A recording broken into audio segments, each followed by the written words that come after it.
Hello and welcome to this evening's Planning Subcommittee meeting. We have officers present with us today. I'm Robert McKnocker, I'm Head of Development Management. I'm Rob Shazowski, Assistant Director for Planning, Building Standards and Sustainability. Justin Farley, Legal Officer. Fiona Ray, Principal Committee Coordinator. Thanks. And I'm Sarah Williams, Councillor for West Green Ward. And we also have present Councillor Luke Cawley-Harrison, Crouch End Ward. Councillor Peter Mitchell, Woodside Ward. Can you hear? Yeah. Councillor Dylan Masu, Seven Sisters Ward. Councillor Liz Morris, Highgate Ward. Reg Rice, Tottenham Hill.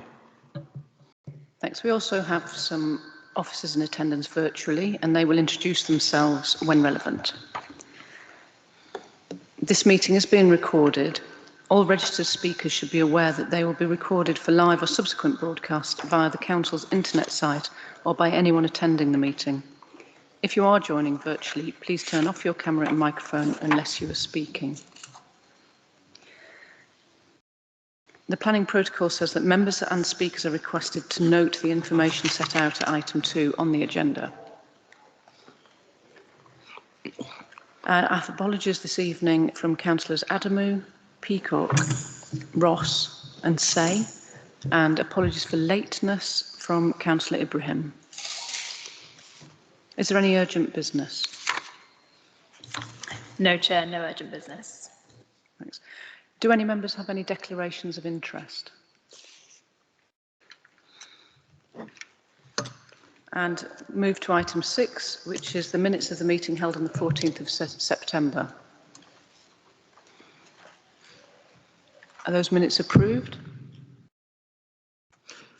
Thank you. I wonder if we could close that door as well. Yeah, thanks. So the first item this evening is PPA 2021-0011 Brunei Walk, Turner Avenue Estate, N15. Pages. Chair, before you get on to that, could I just raise this point, please? Yes, of course. My point is that I received no papers for this meeting in the usual form. I don't know whether the same happened to other people, but there's usually quite a number. Actually, not that many on tonight, but still, there's a lot of detail. I just want to know why I never received a hard copy of the papers for tonight's meeting. Thank you, Councillor Rice. Ms. Ray. Yes, sorry, Councillor Rice. We did circulate the papers to everybody. Did anyone else not receive papers? I think it might just be a little bit unlucky. We do have spare copies at the back if you need them, if that helps. But sorry for the post. Yeah, I think we've moved back to postal services rather than an officer dropping them off. So hopefully that won't happen next time. Are you saying they've been delivered to us through the post? Yeah. Should have been. Well, it wasn't in my case. Okay, that's noted then. We'll try and make sure it doesn't happen next time. So we go back onto the item 8. And this is, I think, Ms. O'Key is presenting this online. All right? Yeah, I'm here. Yeah. Thanks. Over to you. Hello, Chair. Yeah. Let me just share my screen.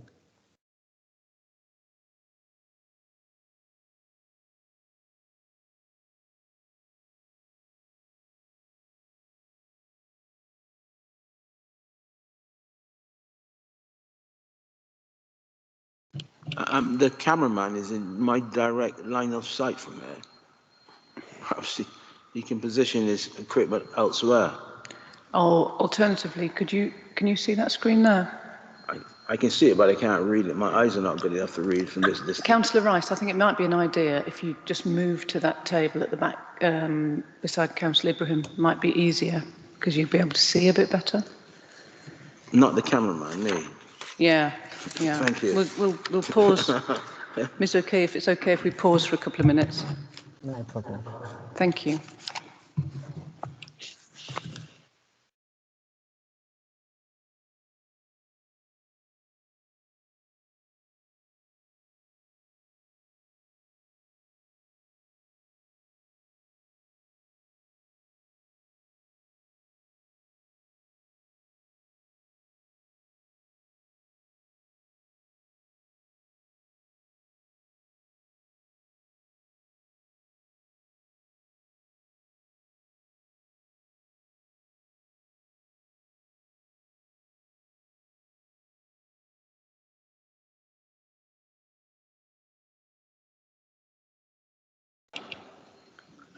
Oh, okay, I think we're ready to go now. Thank you.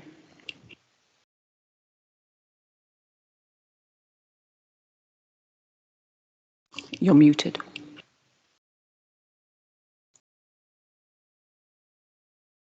Can you see my screen? Yes, all good. Thank you. This pre-application briefing relates to a proposed development that is part of the programme to deliver new council homes, and it is currently going through the pre-application process, and the scheme has recently been reviewed by the Quality Review Panel. Brunel Walk was built on part of the former Palace Gates railway line and is immediately south of the Turner Avenue estate on the south side of West Green Road Town Centre. As set out in the report, the site falls within site allocation SS3, which is Brunel Walk and Turner Avenue, of the Tottenham Area Action Plan. The site is close to, but not within, the Clyde Circus Conservation Area to the north, including the locally listed Fountain Hotel. As set out in the addendum, the Quality Review Panel was supportive of the principle and have provided formal written feedback of the design assessment. The Quality Review Panel feel that the project team has made a good start and it welcomes the work that has gone into the process so far. The scheme is at a stage where it is appropriate to present to members for comments at pre-application stage. I will now hand you over to the applicant's agents who will present the proposals and who will be able to answer any questions you may have. Thank you. Thanks. I think we now have Ms. Stewart Downing. Is that right? Good evening, Chair. It's Aishan Stewart Dowding. Yep. Hi. So my name is Aishan Stewart Dowding. I'm the project manager for Brunel Walk. Present, we have Martin Cowie, who is our lead planning consultant. We have Abby Gant from Oob Landscape Architects, and we have Colin from KC&A Architects, who are the lead architects on the scheme. And I will promptly hand over to Colin for him to present the scheme. Thank you. I'm just having a few technical issues in terms of connecting to the meeting. It's not letting me in.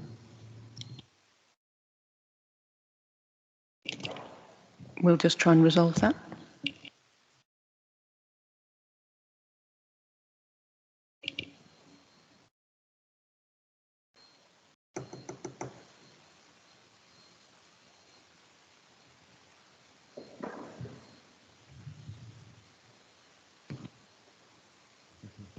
Thank you. If we could go to the start, if possible. Thank you. Next page, please. Okay, so the site sits in an accessible location quite close to Seven Sisters tube station, which is 8 or 9 minute walk away. The site lies on an east-west orientation with access primarily from Kirkton Road to the eastern end. The site consists of 5 buildings ranging from 1 and 3 stories in height. The top image, number 1, shows the entrance view from Brunel Walk itself, with the next couple of images on the top right showing examples of the internal buildings within Brunel Walk itself, 2 stories and 1 story with a pitched roof. There's also an image, number 4, showing the boundary between the Brunel Walk itself and the Turner Avenue estate just to the north.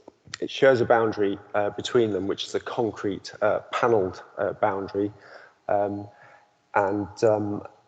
site has a history of antisocial behaviour throughout, congregating mostly around the existing communal amenity space within the estate and along Brunel Walk itself. The three bottom left images show the relationship between Brunel Walk and the Turner Avenue estate itself. Brunel Walk very much an alleyway, with the Turner Avenue estate buildings having a southerly aspect to the north-south wings, so effectively looking onto Brunel Walk itself. So the bottom right image shows the easternmost block, which is 3-storey, looking onto the top of Bramer Road. So there's a level difference between the bottom of Kirkton Road and Bramer Road, as you can see there. Next slide, please.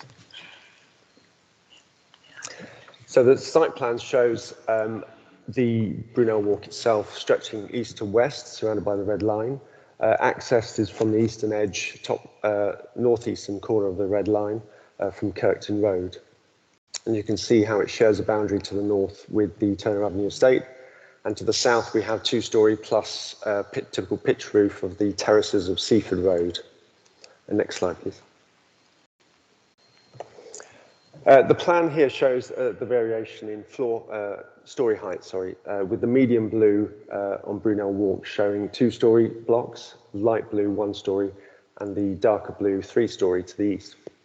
The red blocks indicate the existing balconies located at first floor on Brunel Walk and first floor and uppers to the Turner Avenue estate.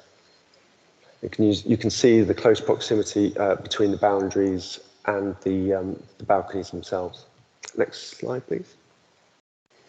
So architecturally, the site doesn't sit within a conservation area. It sits just south of it, the Clyde Circus conservation area. But there are a number of period properties around the area which have some attractive detailing which we can take cues from in the proposed building, namely stone headers, stone sills, elements of banding, and proportion throughout the facades, highlighting the ground floors, for instance. The neighbouring existing estate also has various details that we can pick up from, such as banding to the main facades, surrounds to the windows, as well as some brick articulation to the extruded bays, which you can see on the bottom right image. Next slide, please. So we have a development consisting of 4 blocks, 4 buildings from west to east, A, B, C and D. This comprises of 44 new dwellings of council rented homes, and these range from 1, 2, 3 and 4 bed. And these include 2 4-bed houses and 4 2-storey 3-bed duplexes. So we're aiming at a good mixture of large family units as well. The site formation is driven by the site's context in terms of neighbouring properties, the heights, and is an extension at the moment of the Turner Avenue estate, which is integrated by the proposed landscaping scheme. Next slide, please. So here we see a detailed layout of the landscaping scheme, and you can see how the new blocks in blue form these new courtyards. In between the proposed blocks, we've got communal amenity spaces designated to those new developments. And to the north and in between the blocks of the Turner Avenue estate, we have enhanced car parking and enhanced play spaces. To the right-hand side of the eastern block of the Turner Avenue estate, there is an existing communal amenity space which is underused and invites antisocial behaviour and lots of issues. So one of the courtyards between blocks C and D are integrated within that communal amenity space to promote an idea of community and integration. Next slide, please. So looking at the ground floor plan, each of the new buildings are accessed locally via, if we start with building A on the left-hand side, that's accessed by Elmer Road to the north, and this goes for servicing and fire access as well. Buildings B and C in the middle are accessed via the newly enhanced courtyards in between the Turner Avenue estate buildings. And the building on the right, building D, responds slightly different in its context by way of creating a new building line, enhancing the streetscape, creating new frontage. And to the rear, it has almost a mews wing to the left-hand side of it, which responds to the neighbouring terraces and the smaller scale of Seaford Road. Next slide, please. So moving up to a typical floor plate, buildings A, B and C are flattered blocks with central circulation cores, whereas building D, as I mentioned, split into two elements, the front block moving forward to in line with the terraces of Kirkton Road to readdress the street scene, and it has a rear wing of a mews feel, and there we are locating two 4-bed houses with private amenities space to the south, along with 4 3-bed duplex dwellings, again with private amenity space behind to the south. Next slide, please. So moving up, you can see building D on the right. The second floor, because it's a slightly smaller scale, we're including spaces in between the massing to break down the massing in relation to the neighbouring properties, so lessening the impact that the new development position is creating. Next slide, please. So the story heights overall, the buildings A, B and C are a direct response to the estate itself, so they are 4 stories, with the exception of building A, which steps down to 3 stories on the northern side. And that's because Elmer Road consists of 2-story plus pitched roofs, so there is a transition in terms of height and massing as one moves to that frontage. So we have the 2-story of Elmer Road houses moving into the 3-story of our new block, and then the 4-story of the Turner Avenue estate. And likewise at the eastern end, building D responds to the adjacent massing and stepping of the adjacent properties being primarily 3 stories. Next slide, please. So we have a series of artistic impressions giving you an overview of the development and how we are trying to knit the development into the local context. And this is a view looking south. So the 3 buildings on your right, A, B and C, are a direct response to the actual estate, albeit stepping down to Elmer Road to create that massing connection. And then you can see how building D takes on a slightly different approach in addressing Kirkton Road with a rear, more intimate mews wing to the back. So the main massing is located within the centre of the site, while stepping down to respond to its local context at either end. Next slide, please. So going through some of the artistic impressions, this one's from the bottom of Kirkton Road. I mentioned briefly before, there's a level difference of about 1.4 between the bottom of Kirkton Road and Bramer on your left-hand side. So there was an opportunity to address a bit of a stepping in the architectural approach. It also allowed us to create frontage at the lower level where there is none, so adding to the natural surveillance to an area where it's not currently really overlooked very well. It also allows us to step the architectural approach from Kirkton down towards Seaford Road, from 3-story down to 2. The entrance remains in the same position as the current entrance, but careful boundary treatments define the public and private realms. Next slide, please. And to the other end, the western end, this is from Elmer Road. You can see on the right-hand side the 2-story plus pitched roof terracing, and then our building slightly set back from Elmer Road, stepping down to 3 stories, and then the blocks on the left, the full 4 stories of the Turner Avenue estate building. So there's a clear transition between the 3 elements. Next slide, please. This view is showing building B, so it's an internal view within the courtyard, newly landscaped courtyard between 2 of the Turner Avenue estate buildings. It shows how the car parking has been rearranged to accord with the landscaped approach to the entrance to the new block. And you can see in the background a more enhanced play space which is badly required given the condition of the play spaces on site at the moment. Next slide, please. This is a view taken from internally from the existing amenity space, the underused amenity space. And you can see how it blends into the newly created green square in the background, again, to promote this idea of community and integration. The smaller scale building at the back is building D, so primarily two-storey with a second story above being articulated through a variance of materials. As you can see, there's a good level of natural surveillance, so another element to deter antisocial behaviour. Next slide, please. So moving further to the south, this is the view from Seaford Road, looking up Bramer and with Kirkton Road in the background. We have the two-storey terracing to the front foreground, which transitions into our stepped development, so responding to the two levels of Kirkton and Bramer, and in doing so, stepping the development up to the terracing on Kirkton Road.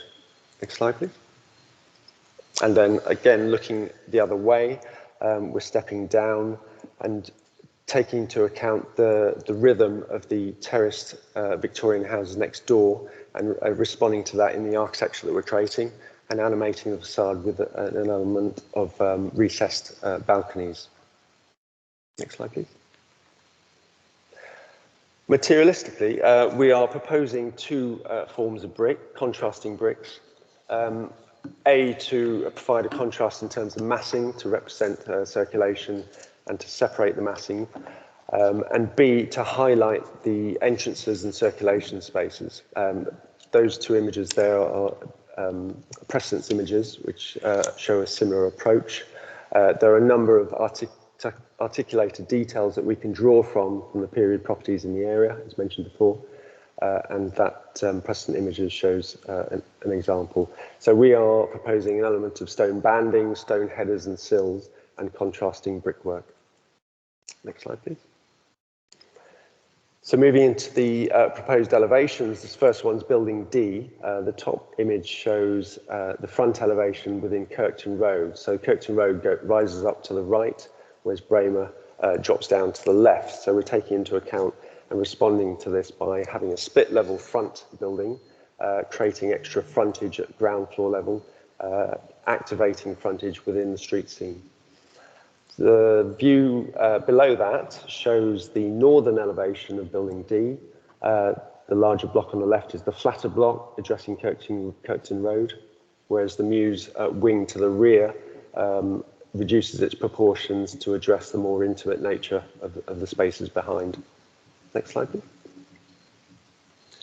And then moving into building A at the other end, the top one shows the front elevation onto Elmer Road. The white outline on the right is the two-storey terracing to Elmer, and that transitions into our development in the middle, where we've dropped down to three-storey, and the section carries on through the Turner Avenue building. The image below shows the west elevation, which looks directly upon the existing allotments, again creating more natural surveillance to the area and deterring antisocial behaviour. Next slide, please. Building B is shown here with the north elevation, so the front elevation looking onto the new... Mr. Mayor, I'm afraid you're out of time, Mr. Okay. Thank you. So thank you very much. And over to members for any questions or comments on the presentation, please.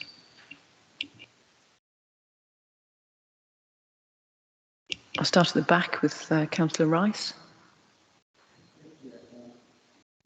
Don't forget to press the button on the mic. Oh, isn't it? Can you hear now, Chair? Yeah, got you. Thanks. Yeah, it seems quite a reasonable development.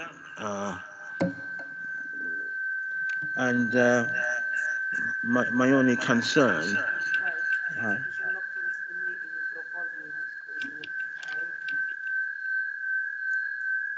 How do I get the volume off there? You've done it. Yeah, it seems a reasonable development to me, and it seems a sensible mix of dwellings in terms of 1, 2, and 3 stories accommodation available for residents. My only concern is the removal of the car parking space. One thing I remember very much about Turner Avenue, Brunel Close, and around the Elmer Road is the dreadful parking arrangements. And one wonders, if you take away the parking, as it says here, what alternative would the residents have available for their use? Thanks, Councillor Rice. I think Mr McKnocker wants to come back on that one. Yes, thank you, Councillor, for that question. I think in this case, as things have moved through the pre-app process, our report hasn't necessarily kept up, so it's worth just clarifying with the applicant team the exact number of spaces and what the net effect of that is, if you could, please. Thank you, Councillor. Yeah, the parking spaces within the estate that we are enhancing, we're not losing any spaces within the estate itself. We're actually gaining 2 within the Turner Avenue estate area. Thanks. Any other members? Councillor Mitchell? Thanks. Well, just while we're on the parking point, of course, we have got quite a number of family-sized units being proposed, which is very welcome, but it sort of increases the chances that those people, some of them at any rate, will have cars. So there could be additional stress on parking. But I just wanted to raise a couple of points that from the QRP report. The QRP report suggests reducing permeability through the development, whereas in the papers that we had, paragraph 720, it says it would welcome proposals to increase permeability, not just for pedestrians and cyclists, but for vehicles as well. So there seems to be a conflict there. I mean, personally, when I read that in the papers, I thought we probably don't want to increase through routes for vehicles. I mean, it creates risks of rat runs and obviously safety issues for children and others walking through the site. So I just wondered if there were any comments on that. The QRP report refers to an alleyway, which it says has little or no natural surveillance. I couldn't fathom out from the drawings and the pictures that we've got quite where this alleyway was, but I just wondered, is there any scope for designing it out in looking at this development? And then there were a couple of points in the QRP report about outlook. So it says that some of the balconies on blocks B and C, they thought were too close to existing blocks on the estate. And it also raises a question about the outlook from the Muse houses. I mean, I can see from the drawings that some, at any rate, would appear to look into the gable end of an existing block, but perhaps we could have some comments on that. Thanks.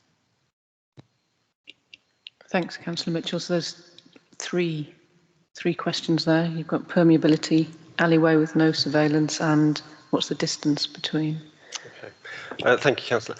In terms of permeability, the site, answering 2 questions. One, the site currently is an alleyway and it's open at the moment. So it does serve as a rat run. If anything happens on the estate or Brunel Walk itself and the police are called, there are a number of avenues where the perpetrators can jump over fences and escape. So we are looking at closing off those routes and reducing the permeability on site and defining public and private more clearly. And then that's done through careful landscaping and careful boundary treatments. And we're looking at those at the moment in response to also the consultation process as well. The other point in terms of outlook, I did mention the existing Turner Estate wings, the north-south wings. They do have outlook from the southern end, so we found out that they are 2 bedrooms. Now they look directly onto our new squares, green squares, courtyards. So we now have to go away and look at the position of the balconies and the treatment of the balconies in relation to those windows. So that we're in the process of doing that at the moment. So are you able to address the point about the particular little bit of alleyway with no passive surveillance? Or do you think that's just a misunderstanding of the site? Well, I can only think they refer to Brunel Walk as an alleyway. It does have a series of gables with no passive surveillance at all in between the existing blocks. I can only refer to that. Thank you. Do you have any more questions from the committee?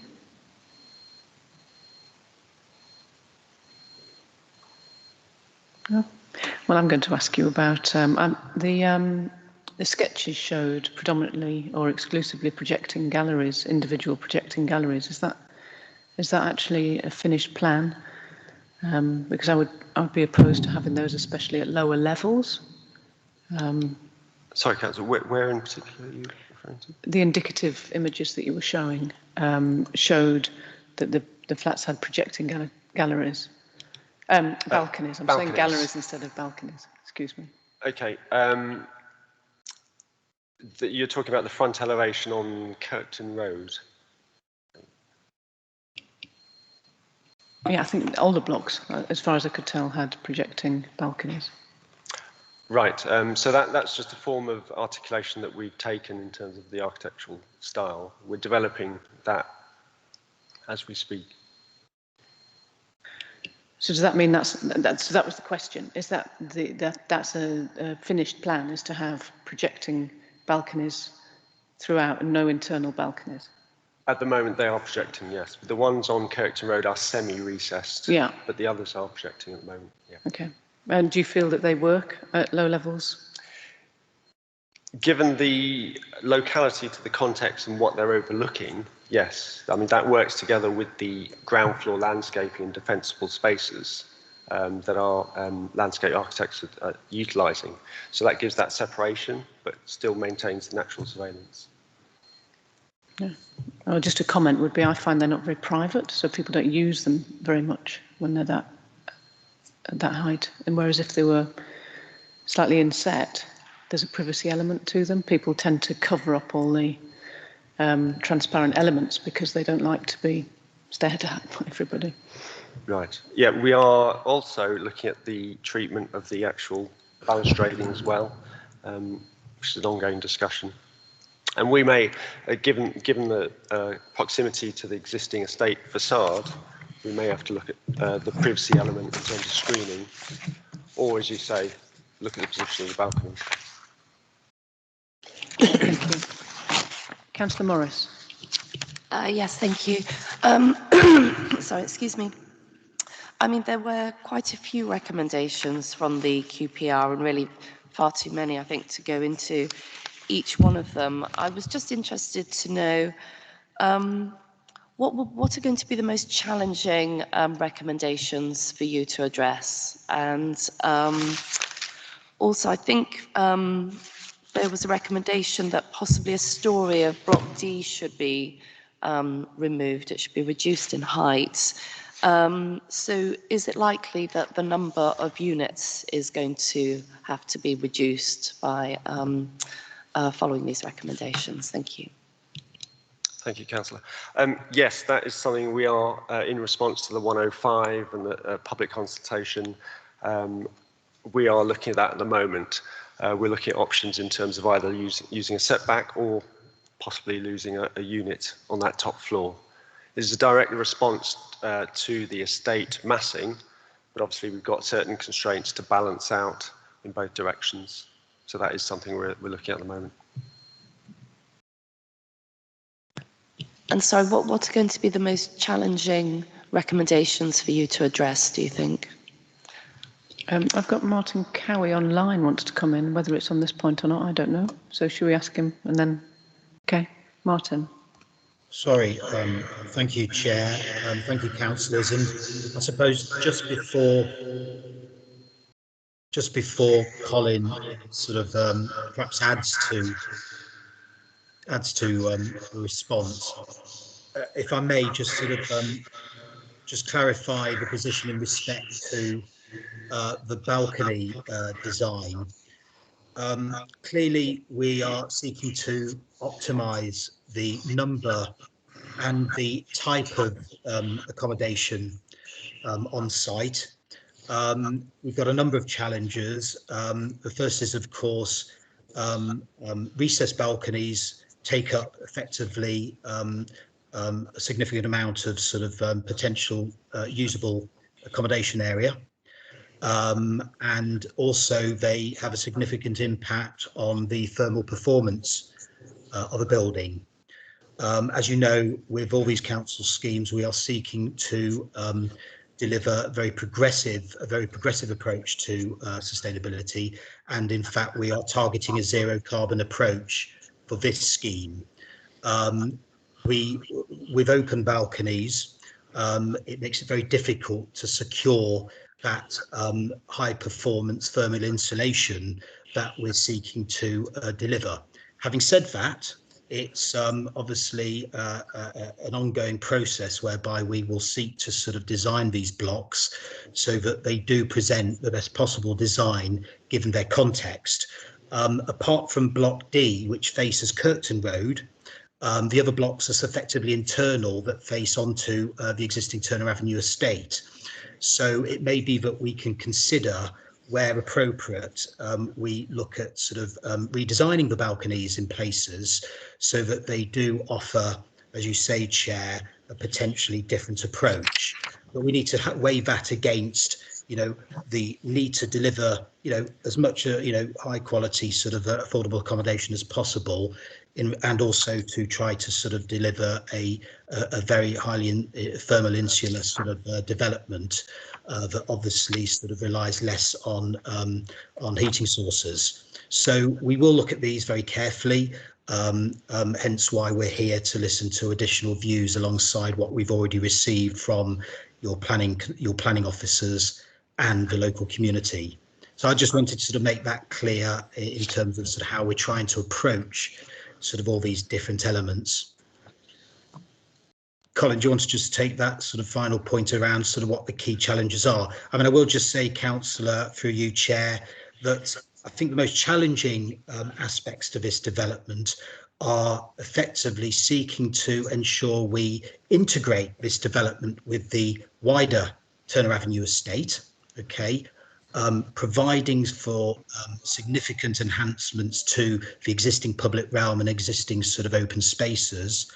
But perhaps as importantly, of course, is to ensure that those new buildings respect the wider context and respect in particular the properties on Seaford Road and Kirkton Road. That is the key challenge. You mentioned, Councillor, the possibility of remodelling the blocks, taking a story away here or there. That's certainly something, as Colin has touched upon, that we will consider very carefully, because we have to ensure clearly that we aren't impacting on sort of neighbouring amenity in a harmful way.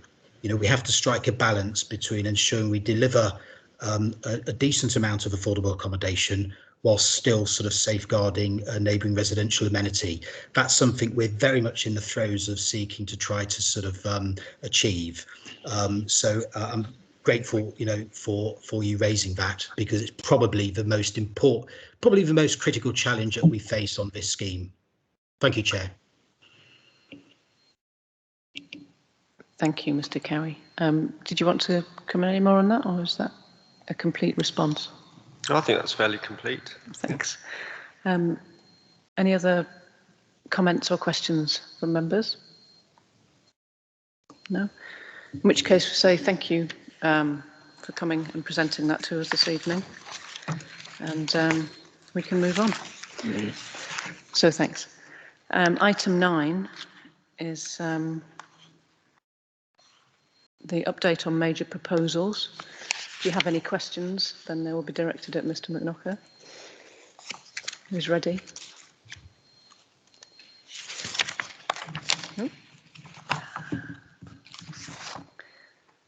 Okay, if there's no comments on those, if you do think of any afterwards, you can always email them in anyway.